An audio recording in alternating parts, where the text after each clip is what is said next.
Amix, ¿cómo estás? Muy bien, ¿y tú? Bien también, muy serio, ¿no? Pues, expectativas de que me preguntes. Expectativas.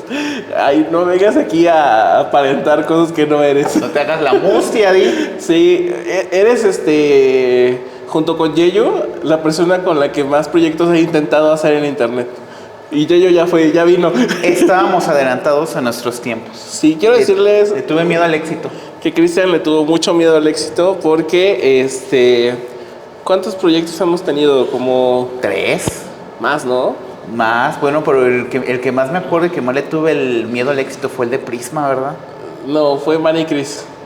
¿Sí? ¿Fue Sí, más? Yo pensé que Prisma había sido como el más punta. No, nosotros tuvimos uno de los primeros podcasts en español. Pioneros, Sí. pioneros. Y no lo digo yo, lo dicen las métricas y las fechas. Que duró 3 episodios. Mucho miedo al éxito. Ya. Es que en esos tiempos donde yo pensaba que me iba a convertir en la punta, en el estandarte del periodismo. Sí, tú querías ser Carmen Aristegui. Casi. Carmen Aristegui y yo No quería más. ser Carmen Salinas. Y lo que pasa es que quedamos. Sí, y ahora somos Lin May. Sí, es por eso que hoy estamos hablando de cómo ser influencer a los 27 años. Bueno, Ojalá algún día reconozcas tu edad. a los años. Luego tuvimos Manny y Chris, Ajá. que fue como el más exitoso. Sí. Ahí sí tuvimos varios. Yo creo que Varios tuvimos videos. como 6 meses de videos, ¿no? Sí, tuvimos 6 meses de videos. Más o menos 6 meses de videos. Y no le fue tan mal. No le fue mal. Ahorita seríamos funados. Ya hubiéramos vivido ya varias cancelaciones. Yo ya hubiera estado en la casa de los famosos. Probablemente. Y ya me hubieran cancelado. Compartiendo con la divasa. A ver quién se viste más feo. Pero Manny y Chris fue un proyecto en el que se le invirtió tiempo. Hicimos ideas. Tuvimos tantas ideas como, por ejemplo, romper los huevos en la cabeza. Nos rompimos los huevos de Dios. Hicimos un video en el que nos hacíamos preguntas y Había unos huevos cocidos. Ajá, y unos huevos crudos. Y creo que a ti te tocó el crudo, ¿verdad? No, a ti te tocaron todos los crudos, a mí me tocó uno nada más. Ah, sí. Y tú estabas muy molesto. Eso lo Atacado. recuerdo como si hubiera sido ayer. Pues fue casi ayer. Fue hace, ¿qué? ¿Unos 11 años? Sí, No. Claro. Prisma fue hace 15. bueno, sí. Manny Chris fue como hace unos 10 años. 11. 11 porque nuestro último capítulo fue una entrevista con Paulino. No, fuera de Cazando Pokémons. Ajá. Y el penúltimo fue el de Paulino Monroy. Fue en el Paulino 2015. Ok, 11. tienes razón. Yo ya estaba por entrar a la universidad. 11 años pasaron para volver a estar aquí. Y todavía tienes 25. Ay, y lo seguiré teniendo. Lo seguiré teniendo. Es que la gente no lo sabe porque a lo mejor no lo conoce. Todavía estamos en la etapa en la que nos ven los amigos, pero Cristian tiene un trauma con su edad. Muy grande. Unos 2 añitos que me quito nada más. Te quitas como 10. Pero bueno, siguiendo hablando de nuestro fallido canal de YouTube, un día descubrí, así entrando de la nada al internet, que teníamos un capítulo que se había hecho viral. Que teníamos 33,000 vistas. Ajá, que para ese tiempo del internet eran muchísimas. ¿Siguen siendo muchas? Bueno, ahorita es más fácil, ¿no? Bueno, No lo he logrado, pero... de pero ese es más tema lo fácil. vamos a hablar más adelante, claro. Ajá. Que sí, justamente cómo ha evolucionado las redes sociales. Sí. Porque antes justamente, no sé si te acuerdas cuando empezábamos con el tema de YouTube, y yo creo que todos los que alguna vez en un momento intentamos hacer contenido, ya con que llegáramos a 500, a 1000 visitas en YouTube, ya nos sentíamos, olvídate, ya sentíamos que éramos los nuevos Wherever Tomorrow. Sí, claro. ¿Te acuerdas que en esa época era como el estandarte? Bueno, pero es que Wherever sí llegó a niveles muy estratosféricos. Ahorita Luisito Comunica es como el máximo, El ¿no? estandarte en México y a nivel mundial, yo creo que MrBeast. MrBeast. Nunca he visto un video de MrBeast. No es No No, somos soy target. target. No somos target, pero sí. son en inglés, ¿no? No, pero están doblados al español. También. Pero su contenido no es muy afín a nosotros. Ok. No tiene nada de malo, porque luego veo que regala casas y yo, ¿qué? No, Dije, ¿no ¿dónde nos podrá regala regalar una? casas? Sí. Shame on who. De repente veo que sí hace videos, porque mi sobrinita sí los ve. de repente que dice que va a regalar una casa por $5. Y yo, ay, yo le digo a mi sobrina, son paros. Y me dice, no, sí los regala. Y yo, pues díganme dónde se pone y le compro 3 casas. Vivo con miedo de encontrarme un TikToker que me diga, te regalo un iPhone si me sigues. Así, ¿no? Dice, ya me sigues. Decirle, ya, te sigo. Te sigo, no sé quién eres, pero te sigo. Y bueno, creo que fue interesante hacer esos experimentos en YouTube, ¿no? Porque, digo, lo tomábamos por un rato y luego decíamos, no, tenemos una vida seria. Yo era una persona en aquel momento casi casado, con una relación tóxica. No lo vamos a decir aquí porque luego todavía, yo digo que todavía me stalkea a ese hombre, pero no vamos a hablar de él. No, hay que sonar saludos. Sí. Y tú ya eras un hombre que salía en Radio Fórmula.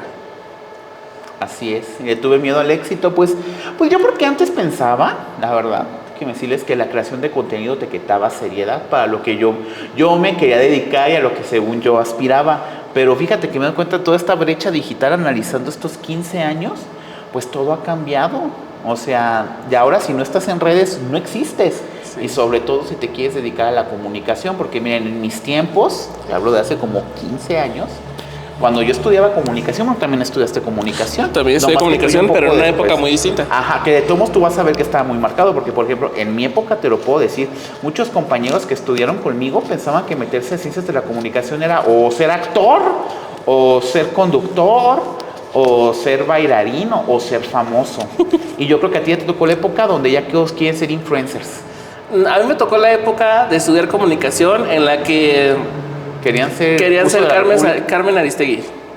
Yo fui así.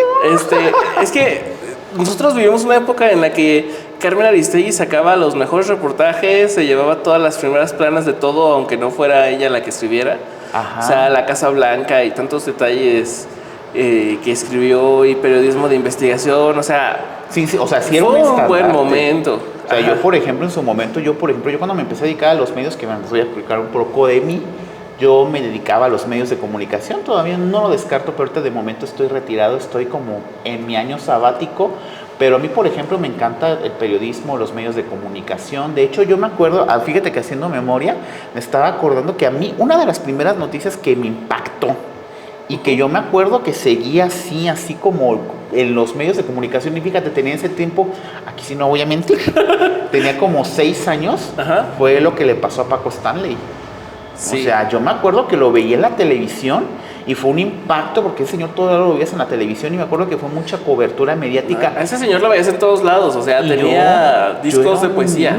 Y yo me acuerdo que en la televisión no salía otra cosa más que eso. Y entonces como que desde ahí tenía como ese gusanito de que dije, órale, o sea, como que dije, ¿cómo está esto de la comunicación o de conducir, no? Ajá.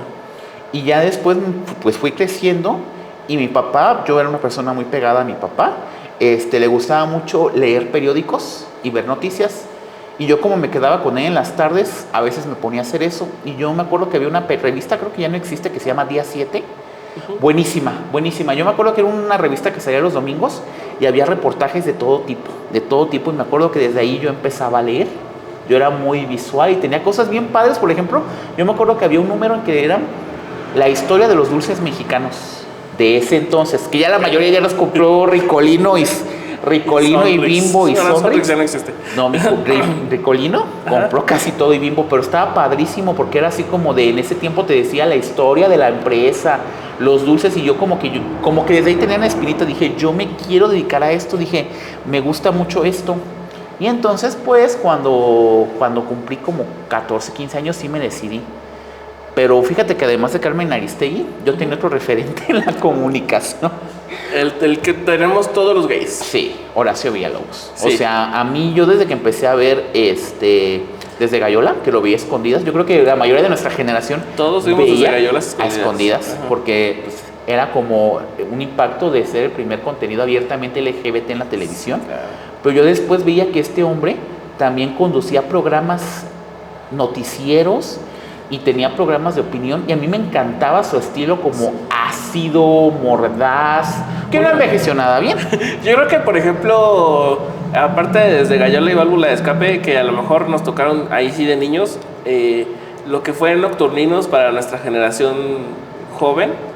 Yo era como... Era lo que queríamos hacer, los que queríamos hacer esto, ¿no? Efectivamente, para las personas que son a lo mejor más pequeños, Nocturninos era un programa nocturno donde Horacio Villalobos llegó a tener a Alejandra Ley, a Mauricio Martínez, o sea, llegó a tener un grupo, y era como un noticiero nocturno, pero ácido, súper ácido. Sí, era más como editorial, ¿no? O sea, como comentar los titulares, porque no tenían propiamente como reporteros ni nada. No, y las reporteras eran la Maniwis y la Supermana, ¿no? Claro, pero entonces yo desde que veía eso dije, yo quiero hacer esto.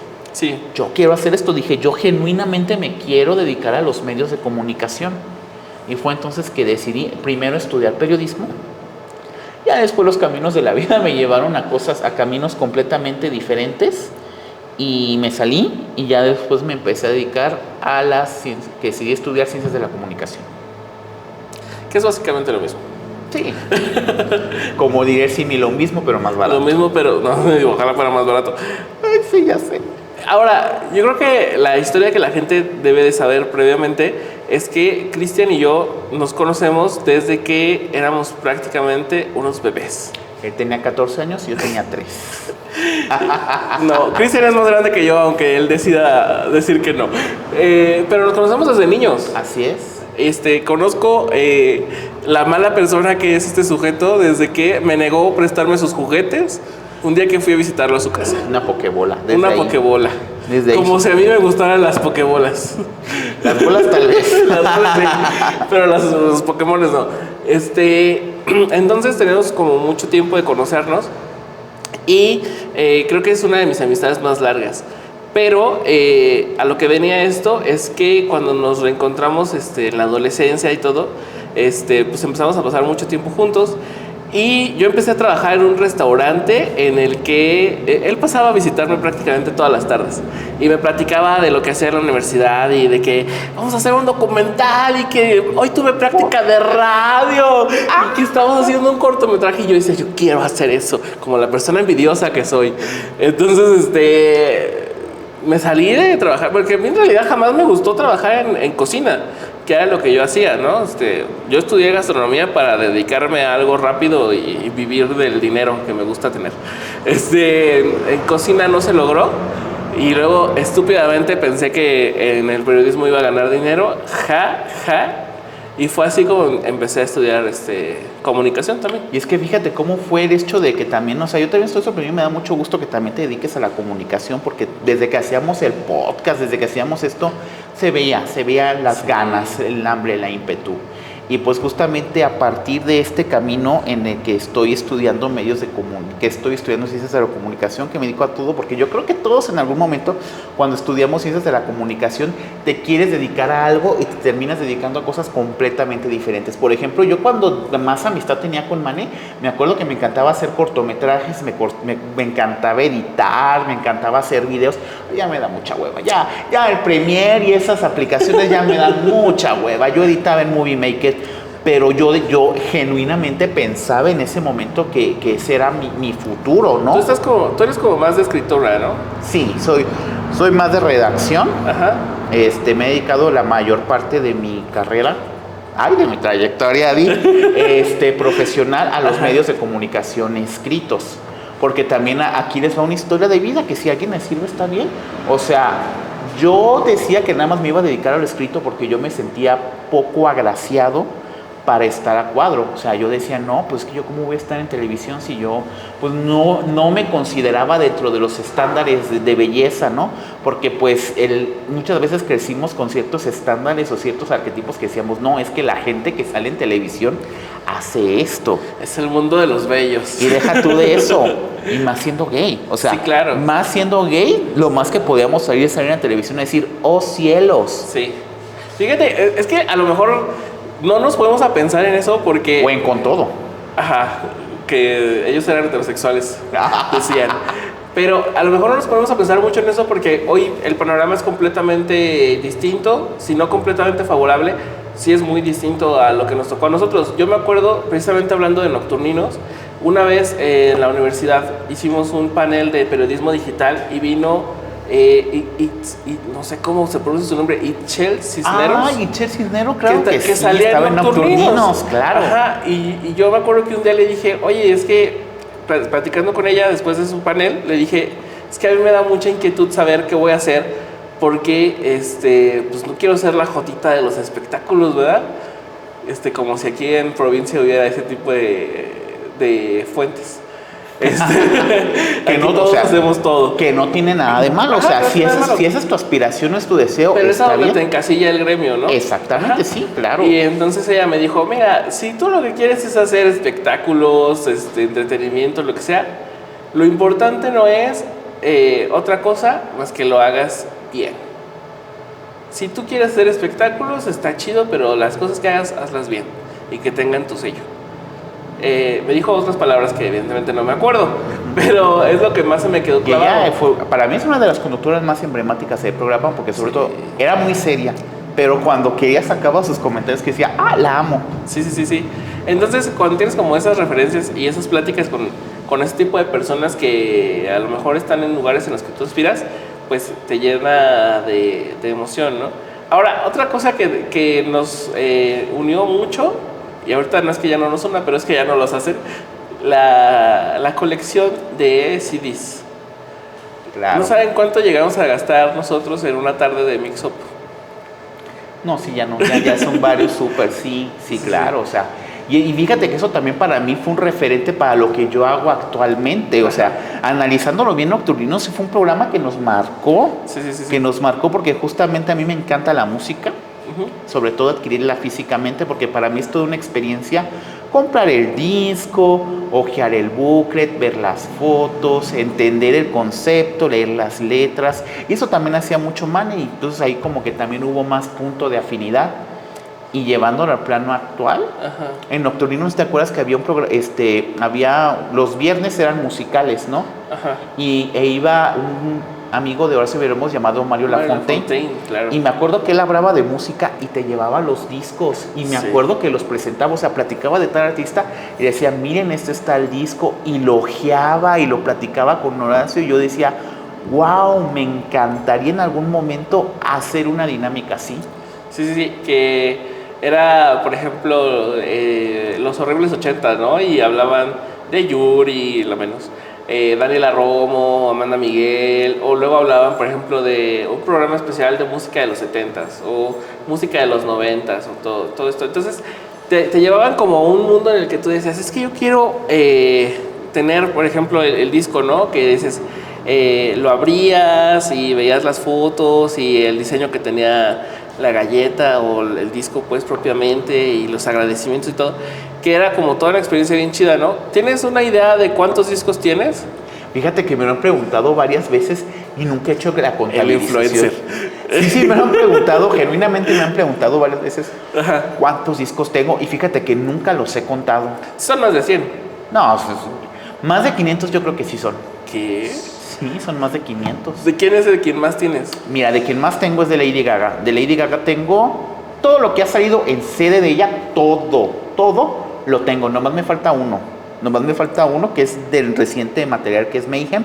Nomás me falta una edición que nada más la venden en la página de internet de Estados Unidos. Pero delante de Lady Gaga tengo 42 discos. ¿42 discos? Entre discos, DVDs, películas, sencillos, EPs, sí, 42. Wow. ¿Y dónde consigues, por ejemplo, tienes una versión japonesa, ¿no? No me acuerdo qué disco. Tengo una versión japonesa del sencillo de Applause. Por ejemplo, ¿eso cómo se consigue? Antes lo importaban en Mixup, ahora desde que existe Amazon es una maravilla. Amazon ya te consigue todo lo que tú quieras. Ajá. Y es que me quedé pasmado, 42 discos. Es de la que más tengo. Y ¿cuál es el que más aprecias o el que más atesoras, que dices, no lo puedo perder nunca? Servicio de Lavandería de Shakira. ¿Es el original, primera edición? Porque es el primero que tuve. O sea, ese fue el primer disco de mi colección. Ajá. El primeritito de marzo del 2002. Ok. O sea, esta es como una afición que viene de hace muchos años. Sí. Heredada de mi mamá. A mi mamá le gustaba también comprar muchos discos. Okay, pero ahora los 500 discos que tienes, ¿son la colección tuya más la de tu mamá o solo lo que tú has comprado? Son solamente míos. Chico, es momento de ahorrar para tu retiro. Ya lo estoy haciendo. A esas alturas de mi vida yo estoy haciendo, pero sí tengo más de 500 discos. Wow. El más antiguo que tengo es el primer álbum de Cyndi Lauper de 1982, la primera edición. Ok. ¿Hay alguno que no tengas, pero que esté en tu mira? Quiero tener este. Quiero un CD del primer tiraje del álbum debut de Madonna. Ok. ¿Cuál viene ahí? Lucky Star, Holiday. ¿Y cómo en cuánto anda? Como en unos 500 pesos. Ah, es poco, ¿no? Pues a los precios actuales sí ya es poco. Sí, porque yo creo que debe haber como algún álbum en 10,000 pesos y que está autografiado y así, ¿no? Sí, seguramente. ¿Sí te metes a investigar ese tipo de cosas?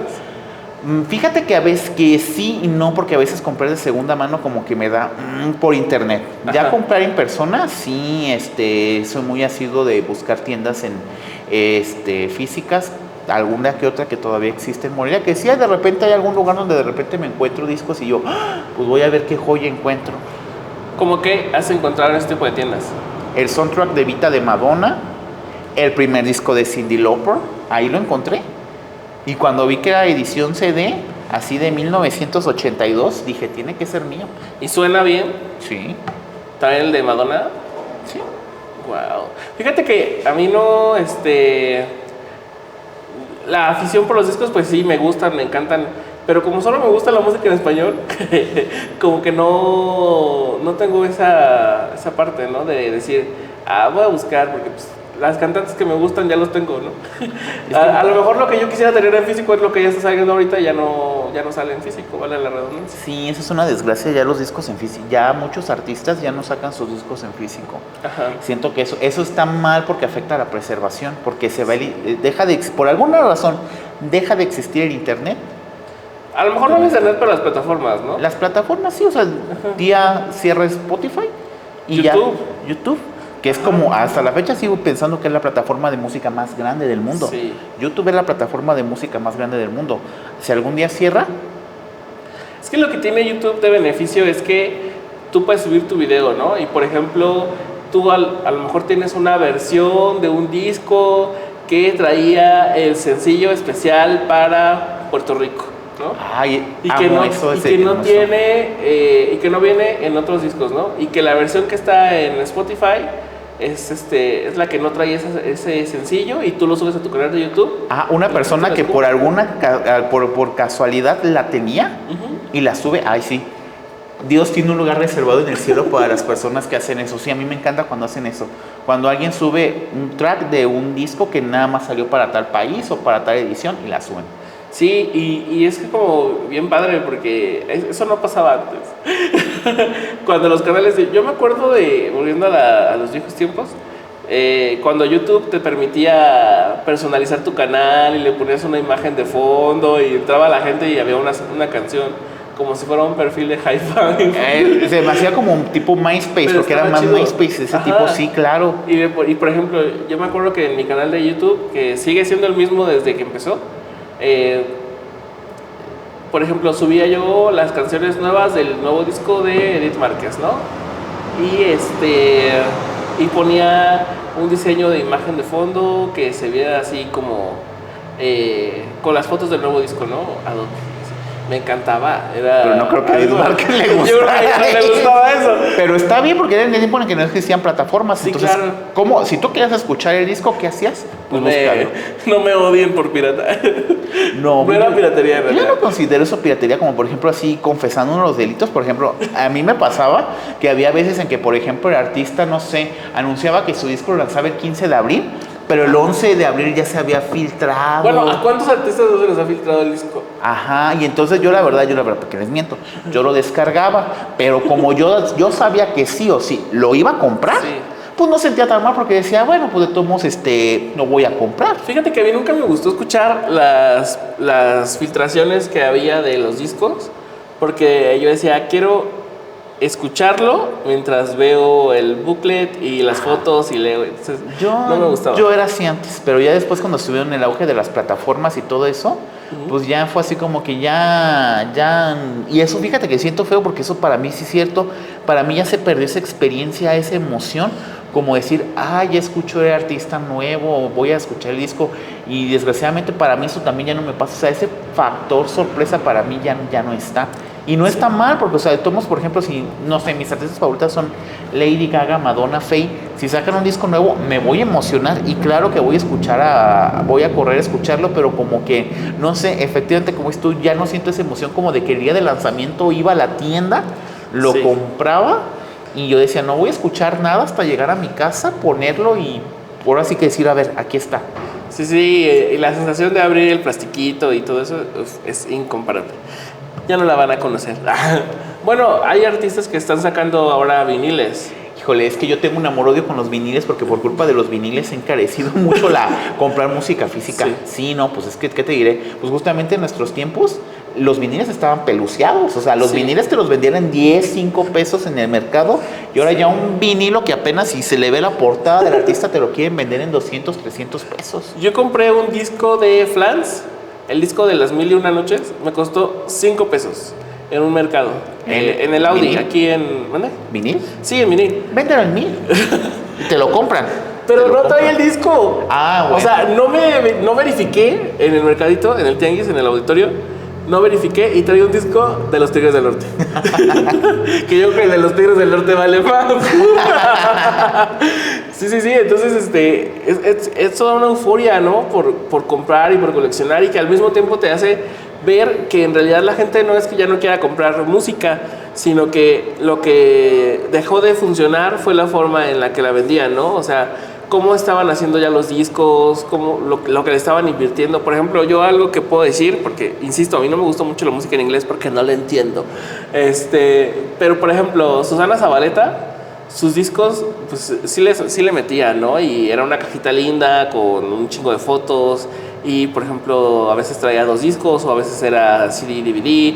Entonces, creo que ese tipo de casos dices, pues sí, vale la pena. Pero si compras el disco y trae la portada, la contraportada y el nada disco, más. Era como, ¿y me lo cobraste en 200 varos? Eso pasa mucho actualmente, pues también ya soy bien cuidadoso, porque antes si un disco me gustaba una canción, lo compraba. No, ya ahorita ya soy como más selecto. Porque de mis divas sí te voy a comprar lo que saquen, la verdad, para que te miento. Ya me tienen cautivo, ya, ¿verdad? Ya, conmigo ya no tienen que hacer rebranding de nada. Conmigo ya, si tú me gustas, te voy a comprar todo lo que saques. Sí. Pero con artistas nuevos sí como que a veces, híjole, la pienso como que digo, porque si no trae fotos me voy a enojar, o si no trae las letras me voy a enojar. Oye, cuando platicamos esto a lo mejor suena como a...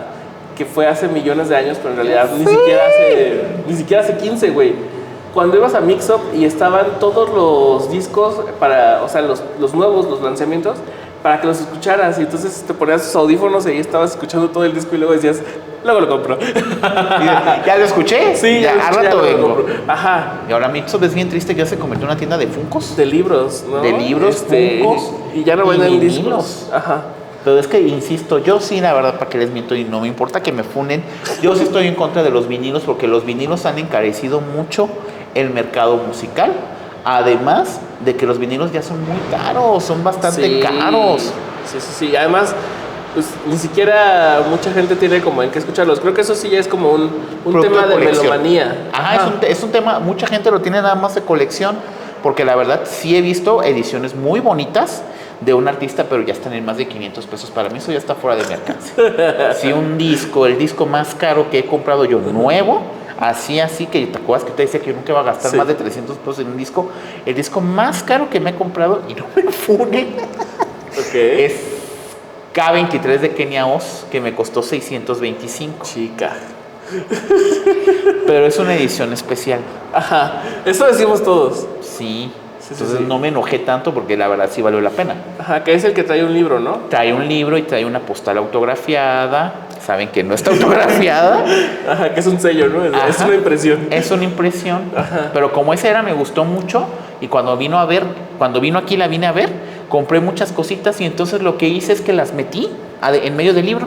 Entonces es como una edición muy completa y muy personalizada mía porque compré unas postales, tengo como un gafetito, o sea, como que le metí más cosas. Ah, y cuando estrenó su película también me dieron un boleto de edición especial, pues ahí también lo metí. ¿Qué tal este fenómeno de que estén sacando los conciertos para ponerlos en el cine? Híjole, eso no es nuevo. No es nuevo, es que es como las modas van y vienen, o sea, los vinilos ya ven, ahorita están en euforia. Estoy seguro, Manny, de mí te acuerdas que de aquí a unos 5 años el CD va a volver a tener un auge. Sí. El CD va a volver a tener un auge. Si ya están volviendo a sacar casas también. Sí, claro. El CD van a decir, ay, lo peluciamos, pues otra vez hay que alzarlo. Entonces, el fenómeno de hacer películas en el cine no es nuevo. Nada más que ahora ya todos hacen o conciertos para cine o para plataformas. Sí, pero aparte, a mí no me gusta que lo hagan para el cine porque luego ya no sale. O sea, por ejemplo, Taylor Swift, ¿no? Que su gira de 4 horas de concierto está en Disney Plus, está chido. Pero que sea exclusivo para el cine y ya no lo puedas adquirir, me parece feo. Ah, sí, que ya no lo saquen en ediciones físicas es muy lamentable. Y aunque también pongan en los comentarios quién tiene todavía un DVD para ver esos porque ya no los hacen, O sea, ya también es lo que eso también algo me desmotiva, es que ya por ejemplo sacan discos de conciertos y ya no viene el DVD.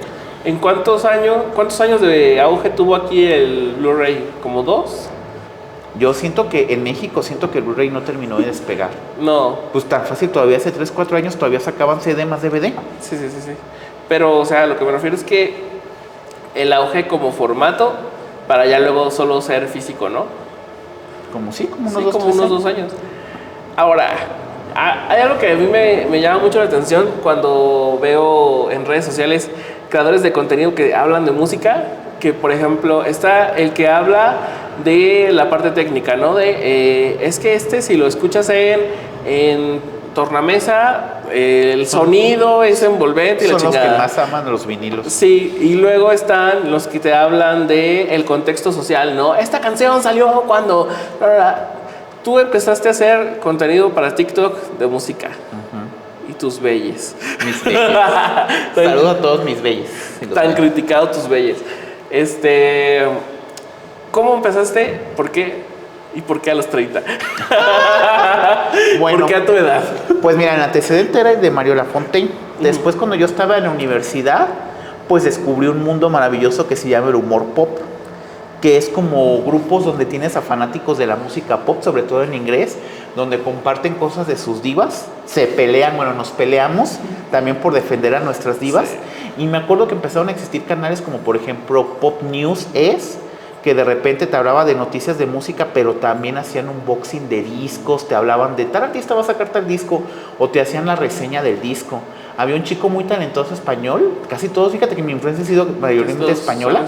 Había un chico llamado el Boli Venenoso, que también ese lo amo, ya no saca contenido de música desgraciadamente, pero él también te hacía un unboxing, te daba contexto de la música, y entonces eso a mí me gustaba mucho consumir ese contenido. Y después dije un día, ¿y por qué no lo hago? O sea, fue como que dije, ¿por qué no lo hago? Y lo empecé a hacer. Y ¿sabes qué es lo que me da mucho gusto? Que empecé a hacerme como de una comunidad, tanto de otras cuentas que también hacen contenido de música, como yo, porque todas son diferentes. Hay gente que nada más te muestra fotos del disco, que es válido, ¿no? Y hay personas que hacen el unboxing y hablan como yo, que es mi caso, y hay justamente gente que te dice el contexto y así. Yo generalmente siempre procuro hablar de discos que me gustan, los presento tal cual, les digo se lanzó en tal año, cuáles fueron los sencillos, si me gusta, si no me gusta, bueno, la verdad es que ¿para qué me meto en camisa? O sea, no te voy a hacer un unboxing de un disco que no me gusta. Sí, claro, no vale la pena. No vale la pena. Y entonces, pues ahí voy, o sea, el algoritmo de repente me da cosas y hay cosas que me hacen sentir orgulloso, como por ejemplo saqué un disco de Miriam de la Academia y me compartió. Ah, ok. Me compartió y me comentó. ¿Sí? ¿Y qué puso? ¿Mandé? ¿Qué puso? Un corazoncito. Ah, ok. Ay, Miriam, te hubieras esforzado un poquito. Tatiana comentó un TikTok mío. ¿Sí? ¿Qué ponéis? Es un TikTok sobre ella, de que considero yo que para el 95% de los gays noventeros, Tatiana fue nuestra primer diva pop. Sí, claro. Sí. sí. O sea, y aparte marcó toda una época para la mayoría, ¿no? Porque justo lo que hablábamos en el capítulo anterior, que no sé si este va a salir primero o el otro, pero no importa. Que Tatiana justo era como lo máximo, ¿no? O sea, era como a lo mejor lo que fue Xuxa en Brasil. Porque yo creo que toda nuestra generación recuerda a Tatiana saliendo en su bochito rosa en el espacio de Tatiana. A mí, ¿sabes qué me daba miedo y nunca lo voy a superar? Lo que me daba miedo, genuinamente, porque uno sí me lo creía. Cuando Tatiana le hablaba a la cámara y decía, hola, ya vi que estás en la cama. Sí. Hola, me daba miedo porque sí. Tatiana, sí rompías la cuarta pared. De que la rompía. O sea, sí creías genuinamente que te estaba viendo, que estabas echado ahí en la cama, que te pares. Era una gran referencia, me encanta. Y entonces ella comentó uno de mis videos, ¿no? Donde justamente le hice como un pequeño homenaje, porque justamente dije que para mí fue mi primer referente pop. Sí. Genuinamente Tatiana fue mi primer referente pop. No, pero además, digo, hablando de que es un referente pop y pop LGBT, pues güey, o sea, el hecho de que, por ejemplo, haya una versión del patio de mi casa en remix dance, es como, ¿por qué no ponen esto en el antro? Para mí sí sería una joya que lo pusieran en el antro. O todas esas versiones que pues eran muy antiguas, güey, y que pues, ya no las vas a escuchar con Cricri o con las rondas tradicionales, pues y escucharlas como en estas versiones era como una joyota, ¿no? Al menos para mí sí. Sí, a mí también. O sea, yo no tengo reproche en decir que yo de vez en cuando escucho la música de Tatiana. Sí, yo también tengo una playlist que se llama Sándwich de Triangulito, que es como de fiesta infantil y todo es Tatiana. Tatiana, ven a sentarte en esta silla, por favor. Vamos, Tatiana. Muy bien. Entonces, la gente, ¿qué puede encontrar en tu TikTok? Porque solo lo haces en TikTok, ¿no? Ajá, mira, no, también hago todas mis redes, pero donde despegué fue en TikTok. O sea, es que la verdad para mí TikTok es una maravilla. O sea, para mí siento que TikTok vino a abrirnos las puertas que YouTube ya como que nos estaba cerrando. Sí. Porque la verdad es que para hacerte viral en YouTube ya es muy complicado, O tienes que hacer humor rancio, ser muy crítico, ser muy cancelable. Y te digo que a partir de esta creación de contenido en redes sociales, en TikTok, me doy cuenta que he estado llegando a la gente que yo quiero llegar y que a la gente le gusta mi contenido. Entonces, a mí genuinamente me gusta mucho hacer unboxings o reviews de música. Pero también hago, por ejemplo, de videojuegos. Últimamente estoy metiendo 2 que 3 cosas de tecnología. Y entonces a mí me gusta mucho este tema de la creación de contenidos. Y sí, yo sé, a mis 30 años estoy buscando ser influencer, pero la verdad es que para mí ha sido una experiencia muy padre y a mí me gusta mucho hablar de música. Genuinamente me gusta mucho hablar de música y creo que TikTok ha sido la plataforma, el espacio de Tatiana, el espacio que encontré para poder hacer lo que me gusta y no sentir aprobación, porque pues uno no busca, sí busca y no busca la aprobación, sino que yo digo, esto es lo que me gusta y esto es lo que voy a hacer, porque cuando empecé haciendo TikTok, yo creo que empecé como la mayoría de todos por la pandemia. Entonces empecé a hacer banalidades, trends banales, videos disque graciosos, y cuando empecé a hacer de música, fue que di cuenta que mira, mi canal se me fue pam. Y pues siento que no me ha ido tan mal. ¿Cuál es el fanbase que te sigue más? Fíjate, irónicamente casi no he hecho contenido de ellas, no porque no quiera, sino porque la verdad no tengo tanto contenido como quisiera, pero los fans de Thalía, Yuridia y Paulina Rubio me siguen mucho. Bueno, pero es que los fans de ellas y de Gloria Trevi son muchísimos. Sí, también el contenido de Gloria Trevi, que también tengo mucho, sí, o sea, yo creo que esas 4... Porque, por ejemplo, a veces sí me duele y siento feo que, por ejemplo, de mis faves top 1, que es, por ejemplo, Faye y Lady Gaga, sí tengo seguidores, no tantos, pero de ellas sí, o sea, de ellas subo un video y, por ejemplo, tengo un video de Thalía de 20,000 vistas, en el que nada más estoy hablando de Lunada. Bueno, y Lunada, que no es como que su disco más exitoso. Pero es un disco muy querido por los fans, ¿sí? Porque además es muy difícil de conseguir. Sí. O sea, es un disco muy difícil de conseguir. O, por ejemplo, de Primera Fila.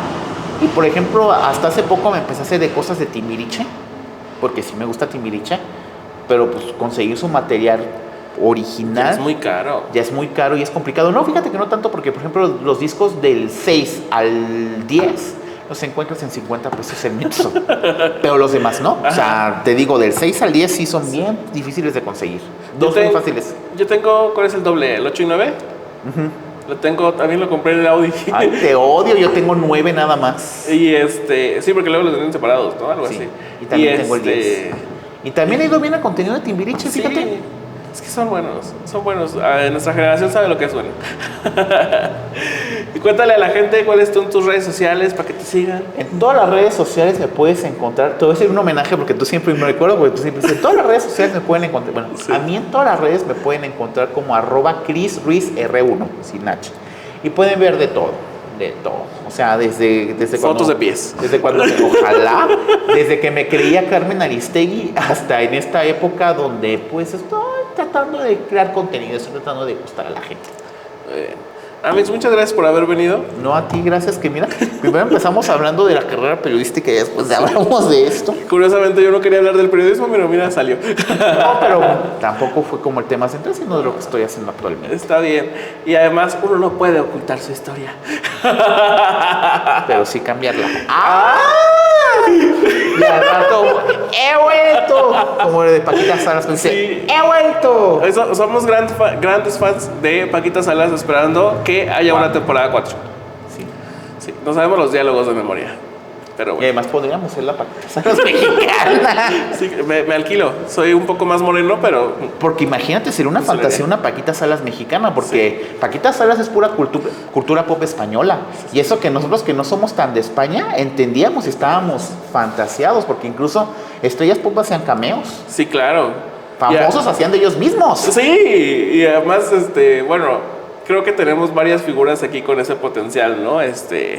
Para participar en una serie de ese tipo. Los no Javis vi- están durmiendo. Pues no viste que cuando vino aquí a México, cuando las cápsulas de Netflix que hizo en México Paquita Salas eran oro puro, donde hace sí. referencia a Verónica Castro, Lucia Méndez, Lucía Méndez, eh, Laura Zapata. Sí, claro, muchas cosas. Que hay una cápsula, bueno, un sketch de ella diciendo, ¿cómo que aquí coger es otra cosa?